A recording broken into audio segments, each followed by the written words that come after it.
in charge of visitor services here at Lawrence Heritage State Park. And I want to welcome everybody to our event today. March is all about creative women here. We'll start with Mother Nature, who has decided to be very creative today, because I looked out the window and it was snowing. But more so, we are here to celebrate our author and featured guest today, Jane Brox, who came down from Maine, the great state of Maine, to talk about her book and other things. And we are so excited to have her, and thank you for coming here today. Before we get started, a couple of things. One, I'd like to thank both the Lawrence History Center with our friends Susan and Amita, and also the Friends of Lawrence Heritage State Park, who are sponsoring this event today. A couple of quick program notes, if I could. If you are here on Wednesday, April 9th, Lawrence Public Schools will be having a student art show opening reception. Last year they got about 250 people here, and some amazing, talented young artists. So even if you can't make it that night, it will be here for the whole month of April. We also have another talented Jane, whose work is on the first floor, not you, but another Jane. Must be something about the name. Who is a textile artist who is showcasing some of her work for Women's History Month. If you have time after this, please come down and check it out. So without further ado, I'd like to introduce Amita Kiley, who is at the Lawrence History Center. Amita, thank you very much. You bet. Hi everyone, thank you so much for coming this afternoon. My name is Amita Kiley, and I'm the Collections Manager and Research Coordinator at the Lawrence History Center. We are located on 6 Essex Street in the former Essex Company headquarters, and we're an archive and a research center. Jane did some research for her book years ago at the History Center, and I wasn't there yet, so I never got to meet you. So I'm so glad to finally meet you today, and we're so grateful for your beautiful book, for donating a copy to our collection, and for coming here today. So I'll read Jane's introduction, and then we'll get started. Jane Brox's In the Merrimack Valley, a Farm Trilogy, brings together her first 3 books, Here and Nowhere Else, which won the L.L. Winship Penn New England Award in Nonfiction, 5,000 Days Like This One, a finalist for the National Book Critics Circle Award in Clearing Land. She is also the author of Silence, selected as an editor's choice by the New York Times Book Review, and Brilliant, The Evolution of Artificial Light, which was named one of the top 10 nonfiction books of 2010 by Time magazine. Brox has received the New England Book Award for Nonfiction, and her essays have appeared in many journals and anthologies, including Best American Essays, the Norton Book of Nature Writing, the Georgia Review, and NewYorker.com. She has been awarded grants from the John Simon Guggenheim Foundation, the National Endowment for the Arts, the Massachusetts Cultural Council, and the Maine Arts Commission. She lives in Brunswick, Maine. Welcome, Jane. Thank you. Thank you, Anita. Thank you. And thank you, Susan. It's a real pleasure to be here. I thought today, I'm going to talk for maybe 20 minutes and then open it up for questions. But I thought today I would concentrate, as Amita said, the book is a compilation of my first 3 books. The first one, Here and Nowhere Else, was largely my experiences of returning to my family's farm in my 30s and sort of taking up again in this world that I had left to go to college and beyond. The second book, Here in 5,000 Days Like This One, really, I started looking back into my family's life. I thought, well, I've written everything I can about the here and now, which I wanted to capture before it disappeared. And so I said, maybe I should capture those sort of recollections of my family's story before they disappear. But I only had snippets of them, and I knew I couldn't sort of tie a book together with just family memories. So I thought, well, what I'll do is I'll take these anecdotes of my father and mother and aunts and uncles, and I'll do some research to fill them out. And so I stumbled into the Immigrant City Archives with my father's recollection of the influenza epidemic of 1918 in his head. And he would sit on our front porch, which is on Route 113 in Dracut, and the front porch looks east to the Lawrence. Now it's all wooded. You know, when I'm growing up, I saw a wooded landscape. he remembers seeing the lights of the tent hospital on Tower Hill. And he sometimes sitting on the porch in the evening, he would just sort of bring up that memory. So I thought, that's where I'll start the next book. So I came to the Immigrant City Archives, and I think of it with a lot of gratitude, because it's really how I learned to go beyond my experiences, my own experiences as a writer, and look into sort of a larger world. And it was astonishing what I kept uncovering. There was the influenza journal where all the doctors listed their visits to the homes of people who were suffering from the flu. There were recordings of bankers and some of the nuns who worked in the tent hospital that I listened to. You know, I remember looking through the old microfilms would this have been at the archives of the newspapers? So you have of the Lawrence newspapers from that time. I remember looking through all the images of the front pages that showed the tent hospital from 1918. And so that's how I built that world up. And so I thought I'd begin by just maybe reading the beginning of the influenza chapter.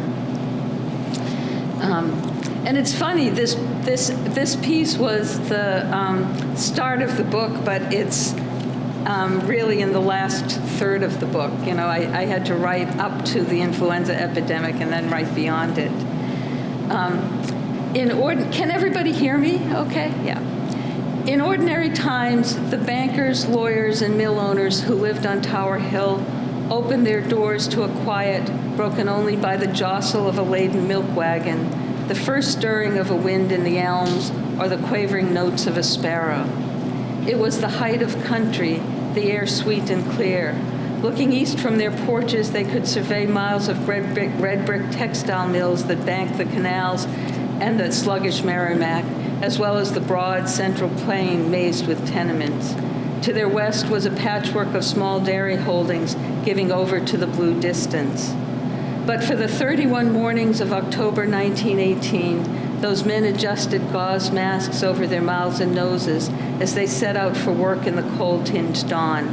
And they kept their eyes to the ground so as not to see what they couldn't help but hear, the clattering of motor cars and horse-drawn wagons over the paving stones, as day and night without ceasing, the ambulances ran up the hill bringing sufferers from the heart of the city, and the hearses carried them away.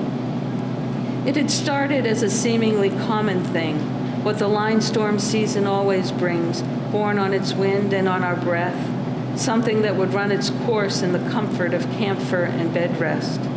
At first, there had been no more than 6 or 8 or 10 cases a day reported in the city, and such news hardly took up a side column in the papers, which were full of soldiers' obituaries and the reports of a weakening Germany. As September wore on, however, the death notices of victims of the flu began to outnumber the casualties of war. Finally, it laid low so many, the Lawrence Board of Health set aside its usual work of granting permits to keep roosters, charting the milk supply, and inspecting tenements. The flu took up all its talk, how it was to be treated, how contained, how to stay ahead of the dead. And the sufferers needed fresh air and isolation, and their care had to be consolidated to make the most of the scarce nurses and orderlies. So the board took a page from other stricken cities and voted to construct a makeshift tent hospital on the highest, most open land that offered the best air, which was the leeward side of Tower Hill, where a farm still spread across the slope. At home, the mill workers breathed in the smell of rubbish and night soil that drifted up from the alleyways. Where they lived was low-lying, so such smells, together with smoke and ash, hung in the air. Their heat was sparse. They were crowded into their rooms. The flu cut right through, spreading ahead of its own rumors, passing on a handshake and on the wind and with the lightest kiss. No spitting, no sharing food. Keep your hands clean. Avoid crowds. Walk everywhere. Sleep with your windows open. They slept to the sound of rain. Rain pouring from their gutterless roofs, turning the alleyways into a thick mud. Rain on the wandering hens pecking at stones in the streets. Rain on the silenced pigeons puffed and caged in their coops. At times, the rain was hard, driven from the north like mares' hooves on their roofs, drowning the parsley and oregano set in enamel basin on the window ledges. Excuse me. Other times it fell soft and fine out of a pale gray sky, making circles fragile as wrists on the surfaces of the canals before being lost to the brown, frothy water there. And sometimes it was no more than a mist that settled on the low places, obscuring the bottoms of the stairwells and the barrels and the piles of dust, only to shift and reveal the same world as always. Then the rain would gather its strength again, seeming to rake their lives all that much harder. Scrap coal couldn't keep away its chill. A doctor may as well have gone house to house down Common, Haverhill, and Jackson streets, so numerous were the cases. He'd knock, and often his knock would go unanswered, since it wasn't the family who had sought him out. More likely, the sickness had been reported by their landlord or neighbor, afraid that the influenza would spread. So the doctor heard a sudden silence within, and a face at the window disappeared into shadow. What kept the families from opening the door was the fear that the doctor would tack a card to their home, warning of the infection within, and the greater fear that their sick children would be ordered to the tent hospital.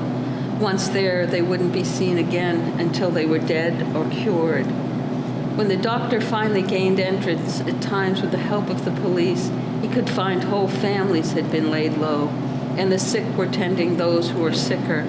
They had sacks of camphor around their neck, or mustard spread on their chests, a cup of chamomile by the cot. Whiskey, garlic, and onions weighed in the air. Some sufferers lay in windowless rooms where the damp had kept in smoke from a low coal fire, and what light there was wavered from a kerosene lamp. Almost always the disease had gone beyond a cough and aches and runny nose. There was blood mixed in with their phlegm, and they couldn't move from their beds. In the worst cases, their skin was tinted blue. One doctor could see hundreds of cases a day, and in his haste to complete his records, he sometimes left out the ages of the victims and often the names. They come down now in the influenza journal, distinguished only by their address or their nationality. 4 cases, 384 Common Street, downstairs, or mother and child, baby Rossano, father and son, Assyrian fellow, Polish man. When the rain finally let up and the days of mist lifted to bring on clear, dry air, the number of influenza cases still didn't slow. Every woman who gave birth, it seems, died. The elderly, school children, and infants, yes. But strangest of all was how it took the young and the healthy, who had never been sick a day in their lives. Just yesterday, they had worked a full day. I'll stop there for now. And it's interesting. I mean, it's very strange for me to read this. It's something I'd written in 1995, 96, which was a quarter of a century before our own COVID epidemic. And to read it now, it has a very different sort of valence for me. But I remember reading it back then and researching back then, sort of trying to find something that talked about the flu more generally than in Lawrence. And there was only really one book by Alfred Cosby called America's Forgotten Pandemic. And it was, there was almost nothing else. In subsequent years, there were more, but back then, and his was the only one. And he recorded, I mean, the flu was all over the world, just like COVID was. But it was also had dovetailed with the end of the war. And more servicemen died of the flu than of the war. They would come back on the troop ships, and the flu would spread right through the troop ships of these soldiers returning from battle.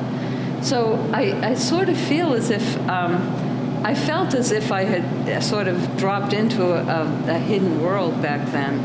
And it's strange to me to read it now and to feel so many resonances with what we all experienced 4 or 5 years ago.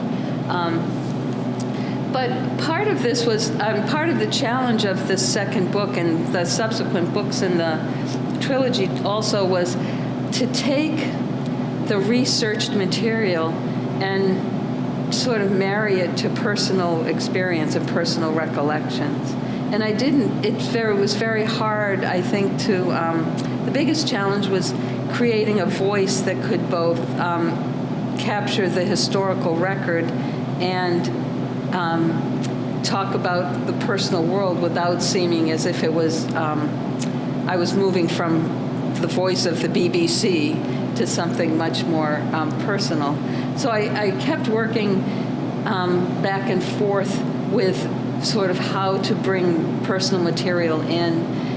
In this influenza chapter, I bring it in at the end with my father's own recollection. But really, the revelation I had was reading letters from the Lowell mill girls who had come down from New Hampshire to work in the mills in the early 19th century. And I would read collections of their letters that they wrote back home. And I realized if I just take the voices of history and quote them in the book, that would make a great bridge from the informational material to the personal material, because their own voices were so warm and lively, and there's nothing I could write that would be more captivating than their own voices. So I quoted from a lot of the mill girl letters, and I quoted from a lot of the oral histories from both the Immigrant City Archives and also from books like Amoskeag, which talked about the mills in Manchester, which was very much a common story back then. So maybe I'll finish the reading part with just reading something, bringing in my father's voice at the end of towards the end of the essay. We knew it was serious, but we didn't know how serious, my father said.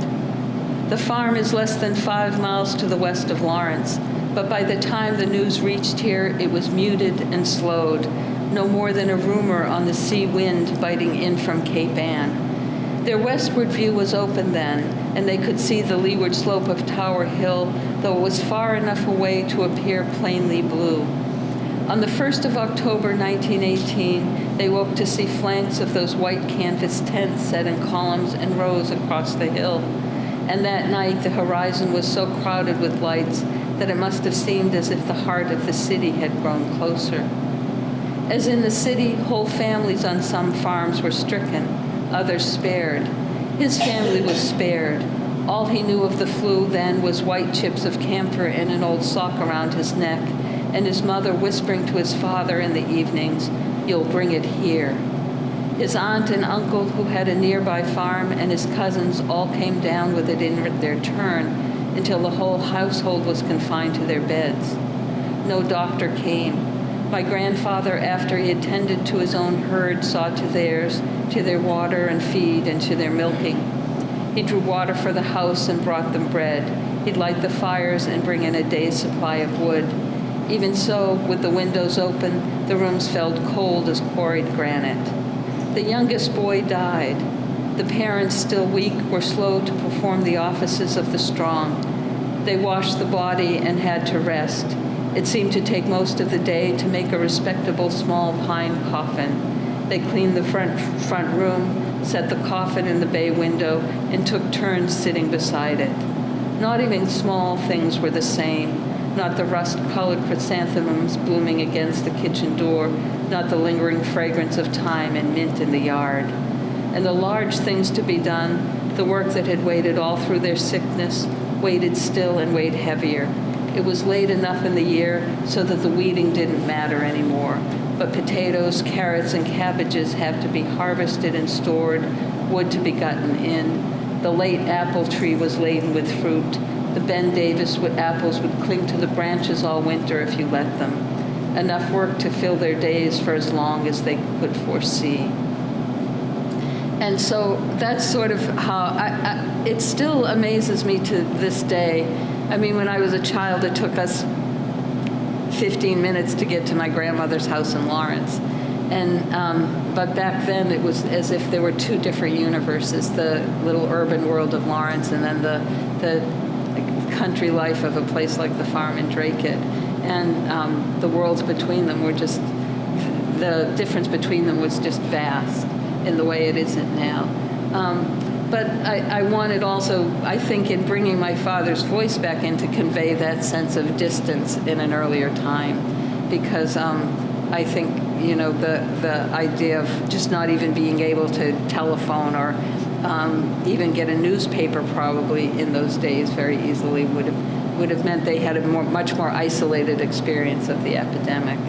So I hope by just talking about this one essay in this way, I've conveyed how important it was for me to be able to do such particular and close research and to try to bring that world back, the everyday world of something like the flu, the everyday world of just the experience of living in a different place and time, to the book itself. And I really think, had I not had the time and had the Immigrant City Archives not have been there, it really would have confined my ability to tell that story.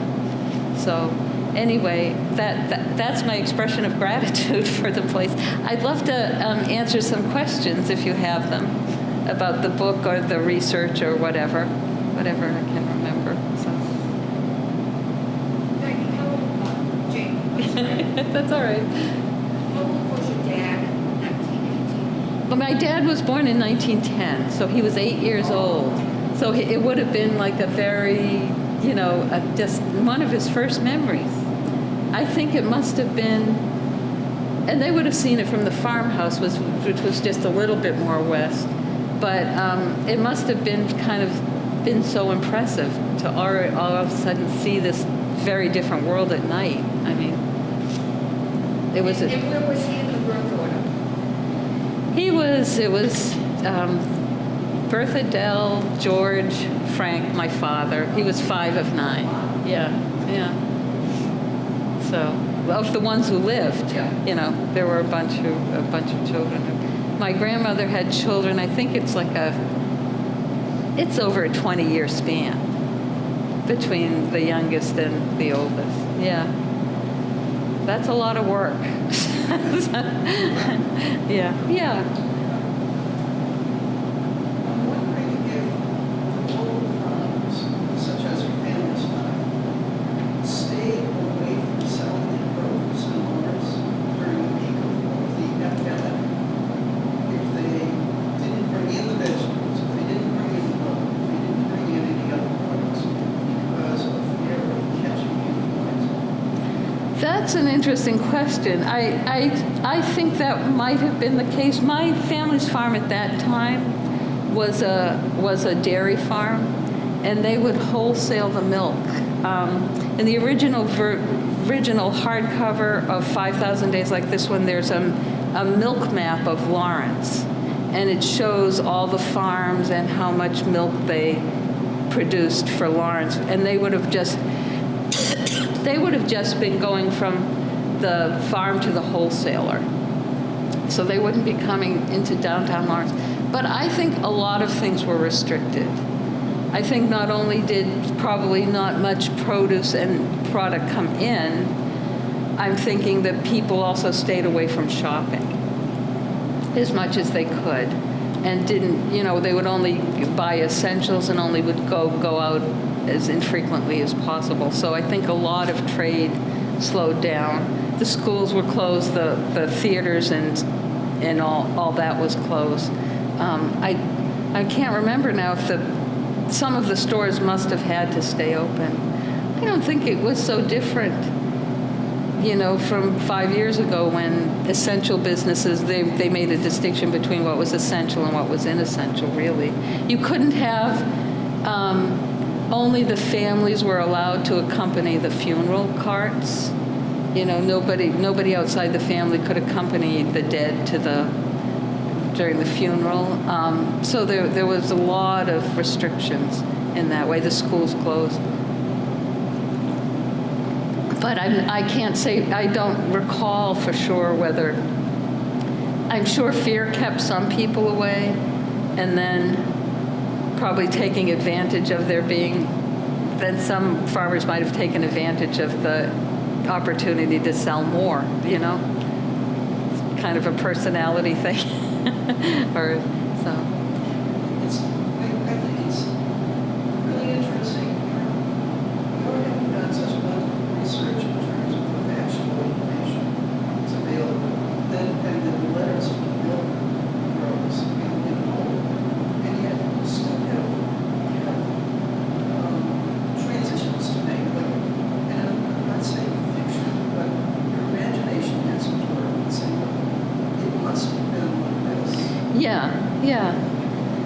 And I mean, There are questions that, even though you weren't alive, you weren't, you almost become alive when you're reading what happens, and the experience comes to you.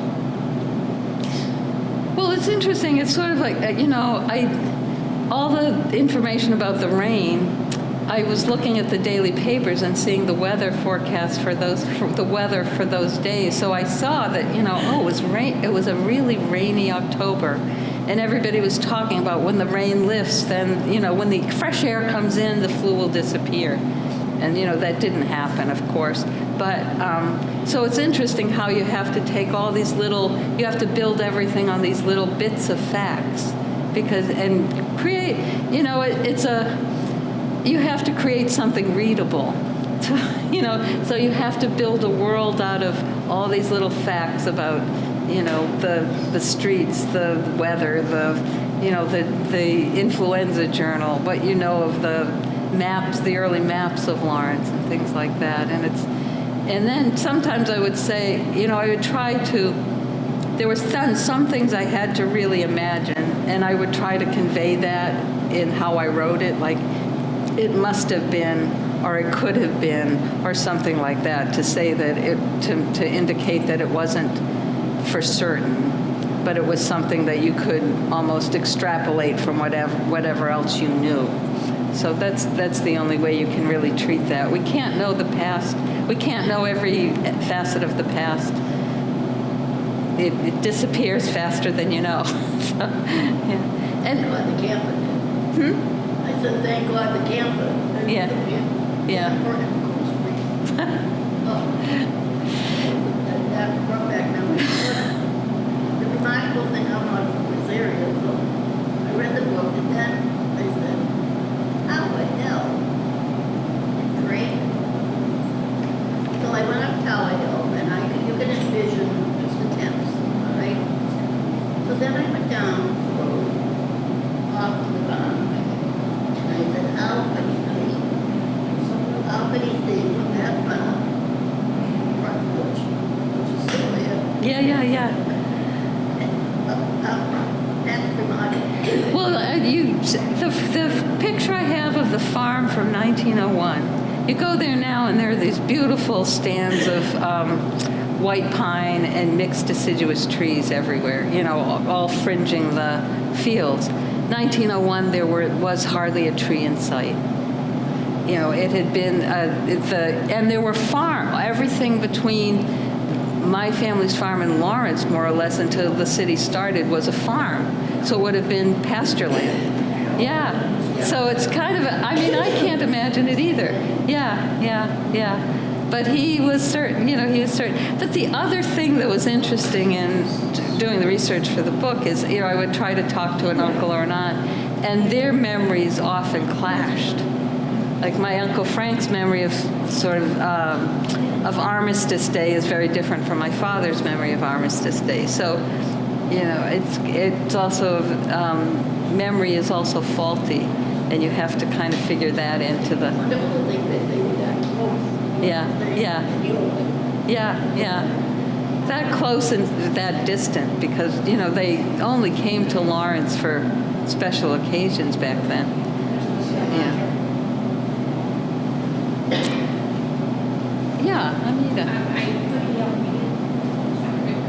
I just want to say I love that chapter in particular, and the way you write. I could just picture just it so easily in my mind based on your descriptions. And what was also very interesting to me working at the History Center is are the resources that you used, and we still use them today, like the influenza, the log of the doctors and where they Yeah. visited. I'm not sure if that's the one. Yeah, Kathy, yeah. who's our head researcher, was just looking at that yesterday in the Lawrence survey. Yeah, yeah.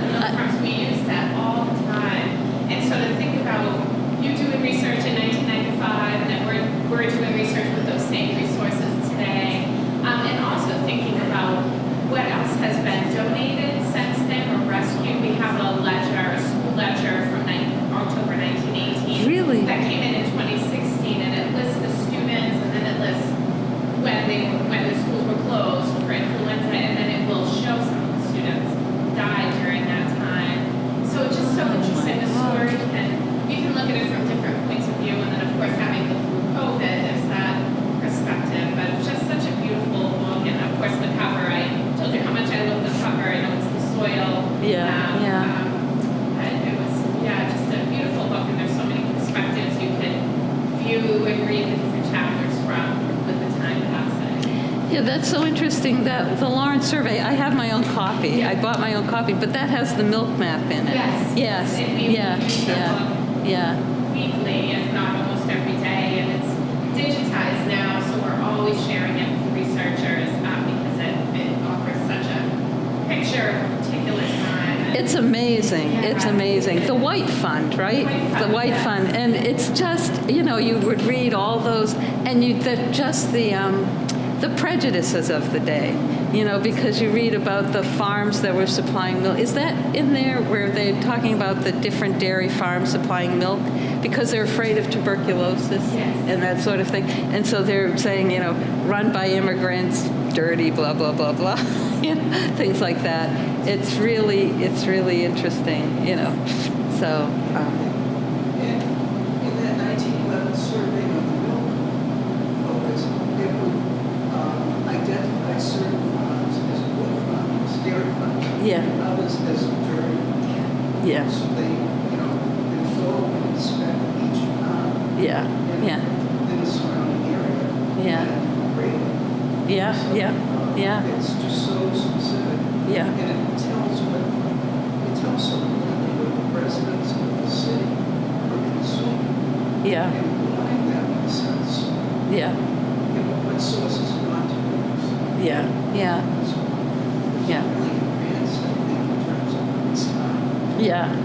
And is it in there too that they convey a real sense of how close the tenements were, that people could reach out and touch the next tenement, and that it is an amazing document. Yeah, yeah, My thoughts were similar to Mary's because I grew up on Tower Hill. yeah, And you mentioned that your father was sitting pushing the city. But then I thought, well, yeah, because back then we have more forests in Massachusetts now than we did Yeah, ever yeah, since that yeah. time. And so that would make perfect sense because it was Emery Hill was, Emery Farm was Tower Hill. Then I think the next one was Young's Farm. Huh. So a series of interlocking farms that were Yeah. cleared out. Yeah. But that brings up another thought that I'm subject for what, if you could, but those people aren't around anymore. So these people that live on the farms had full view of the development of Lawrence. And I often think, what were their thoughts in this rural area? And they see the city almost overnight being developed in front of their eyes. Yeah. And they could see, so since there was no trees, they could see all these factories coming up, the smokestacks, all these people pouring in. And I often wonder, what was going through their head? Did they see this as the demise of their landscape, or did they see it as an opportunity? But I guess we don't know. Yeah, and I suppose it was different for different people. My mother's family came from Italy, and they lived in Lawrence all their life. And my grandfather worked at the wood mill as a weaver. And I remember visiting my grandparents on the third floor of their tenement. But my father's family came to Lawrence, and in the turn of the century, 1900, 1901, the farms were selling for pretty much a song. because the Yankees were getting out of the farming business. So all those farms, Carol's parents were Polish and bought when did your family buy their farm? 1903. Yeah, and my family bought their farm in 1901. So a lot of them, that wave of not a lot, but waves of that migrant population took advantage of the abandonment of the farms and said, we could raise our kids out here, I suppose, rather than in the city. We can, Part of the draw too out of farming is there was no electricity. Yeah, And the cities have electricity, so Right. they were upgrading it. yeah. It seems So to it's, go in an ethnic trend too, because Yeah. West Andover, a lot of Armenian farmers. right, yeah. Is it just that, well, it's like the same way that you would have an ethnic group in Mars come with me, I'll help you out. Yeah, So it's a Armenian family. Well, I've done this, why don't I send you up to the farm too? Yeah, that could be. Yeah. I mean, I have to say, coming down from Maine, I've gotten used to the slower way of life up there. I forget how massive these mills are. And just driving around today, you think, how massive, and there were 45 different languages and dialects. And this is just one town. But it's also, I mean, I think Lowell started out as a small 1820 enterprise. You look at the maps of the first Lowell, and it's pretty contained. It's small. Groves. Yeah, Lawrence, I think it was later in the century, and it was just get it right up there fast, boom. Yeah. And so I think this probably was more shattering in a way to the local world than Lowell was, because Manchester too. yeah, Manchester's boom. Overnight. Yeah, in the later 19th century, and it was like, just bring in all the immigrants you can, never mind about these young women who are going to stay 3 years. That's past. Let's just bring in waves of immigrants and get them, and we'll put the Greeks in here and the Italians there, and they won't talk to each other, and they can never unionize, So it's such a, yeah. It's so interesting to grow up. Now, it never occurred to me when I was young, in sort of with a leg in both worlds, of living in this farm in this completely sort of isolated agricultural world. But then every Sunday we would come see my grandmother in Lawrence. What were your thoughts then as a kid? You would go into the city. Did you think Yeah. that this was really cool? Oh, well, no, I was just going to my grandmother's to drink Coke and eat Italian cookies. So that's, no, well, and my mother would take us here to go to Morin's for lunch and then take us school shopping, to buy dresses. I took swimming lessons at the Y. I took piano lessons at the church on Jackson Street. And then, so we'd come to the doctor in Lawrence, things like that. So it was George's Bakery. We would go to so we would come here for utilitarian things like that, more or less, and see that's the as family. far as it went with you as a kid. Yeah. My grandfather was dead, I think I was maybe 4. So I didn't really, and my grandmother died, I might have been 10 or 12, something like that. So I didn't, but still, it was, yeah. Did you go to school in Dragon? I did, yeah. So, Did you go to Dragon? I went to school in Dracut, yeah. And my parents met because my mother was a secretary at the, it was like what was it? It was some farming organization that my father was part of, like the Massachusetts, and my mother was the secretary there, and that's how they met. There was another question, I yeah. had held on to this article. I'm so glad to meet you for about 20 years. It's in the Globe, and it was written by Neil. You're quoted several times, and I always wanted to meet you because you really capture the uniqueness of this area. You said there were still shells in the old road. Yeah. When you lived here, because you left the whole area Yeah, as a young yeah. person, did you recognize how unique this was, or did it appear to be similar to other? Because I'm a transplant, and I think this area is wonderful. Yeah. And it hasn't been discovered by a lot of people. Yeah. No one really talks about how Yeah. old school this still is. Yeah. And there are bits and pieces of it Yeah. buried now. It's still accessible. Yeah. Did you recognize it as being unique? When I went off to college, it was like, I can't wait to get out. I can't. And then, you know, I lived away for, when did I move back? At 19. I must have been in my early 30s. I was living outside of Boston and things like that. And my parents were getting older. The farm was kind of in a state of what's going to happen. So I moved back to help. And I really, the first book was really my attempt. I just thought, I have to record this all because it's disappearing. And I realized that it has a kind of intensity of just trying to get everything, you know. I said, as I was reading it over, this edition over, I said, I can't believe I wrote 3 pages about peas. You know, I said, how did I think I was going to get away with it? But I felt like I had to just capture everything.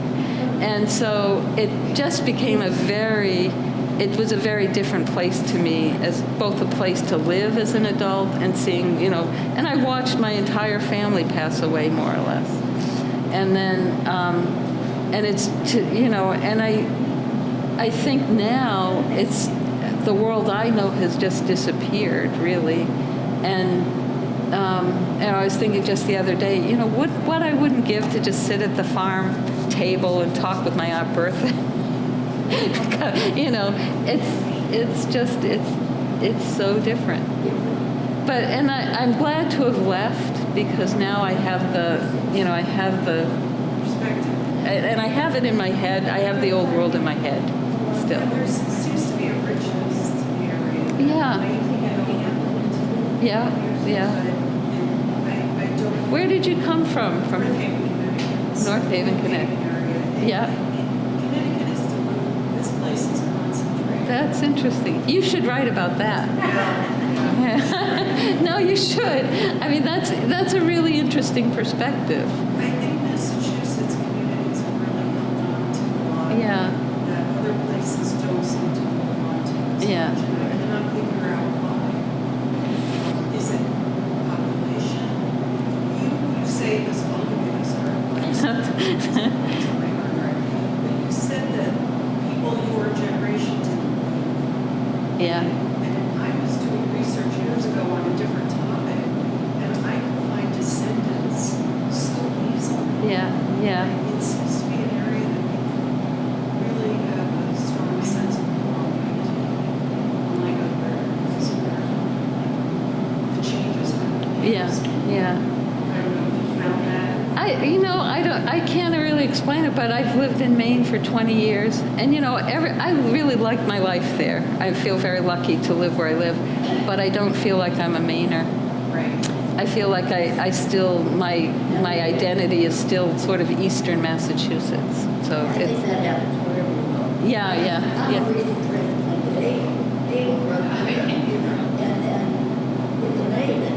It does have its own Where the brother lived, and she's sitting, okay? Yeah. And, it's so different when you get someone from Angles,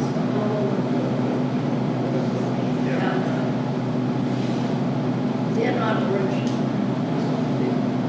It's a whole different world. It's really different from London. I think Mary had said about Lawrence of Lowell. Yes. Like this, but we're like this. Yeah. Some of them, But, yeah. some things we have, And our farms are just about halfway between both cities. Did you go more to Lowell or Lawrence? You guys were all Lawrence. We were all Lowell. Was there a reason for you were closer to Lowell? Carol Oganowski is from a neighboring farm. If you think about it, we were a half a mile apart, and your family all went to Lawrence, we went Lowell. Even your telephone exchanges came from Lawrence. Oh, it's amazing. You're not staying from Lowell, we had to call long distance if we wanted to talk to you. I didn't realize that. You all stayed with the Lawrence Tribune, with everything else, you knew the Lowell Sun. Yeah. What a difference. Yeah, yeah, yeah, yeah. We got both papers, actually. And I think it's great to preserve it. Yeah, Preserve it. Where you're living. And what everybody did for you. Yeah.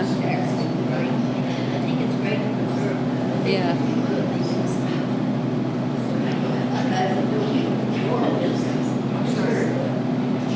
Right, to get the older people. yeah, yeah. That's really important. Yeah, yeah. No, it's very And I'm going to say, I really appreciate having done the research before the internet. Yes. Because it's hard, it's slower. It's, you know, you have to do a lot more digging. Yeah, it's just, and you have all the material culture, like you have the old pages of everything. I just loved I'm it. just thinking how you listened to the audio Yeah. of the oral histories, and a lot of times we always offer people to listen to it, but sometimes people prefer to just read the transcript because it's quicker. Yeah, But to yeah. listen, of course, offers so much more. The Yeah, accent, the yeah, emotion. yeah. The oral histories you mentioned, we also used a few years ago with our summer writing program that we offer to Lawrence Middle School students, who had it was just after COVID, and they were able to listen to the audio of someone who survived their own pandemic, his own pandemic back in Oh, wow. 1918. So there's definitely something to be said about pre-internet research. And we Yeah, always love when people can come to the History Center, which back then you didn't have a choice really, unless Yeah, they yeah. copied things and mailed it. So Yeah, definitely yeah. pre-internet. yeah. And it has its own smell. Archives have their own smell. yeah, yeah. Yeah. Silly question. Did you ever learn to milk a cow? Excuse me? Did you ever learn to milk a cow? You know, I did not. By the time the farm, it was produce. My father sold the dairy herd, I think, in the 40s. I dairy farm in Claremont, Oklahoma, which is where I'm from. Not Claremont, close. And it was all electric by then. So you just got the cow started and then plug them in. Yeah, yeah. You know, that was also interesting because their house, by the way, when this would be in the mid-late 50s, the house they were living in still had a tree built. Oh, yeah, yeah. And they built another house while I was growing up there. Yeah. Yeah, no, it's for me, this world that I live in now has been wonderful. I've loved the experience of working in Lawrence. Yeah. Yeah. But they all know that. Anyway, well, you know, thank you for coming. It's been a really, I love this conversation. So thank you.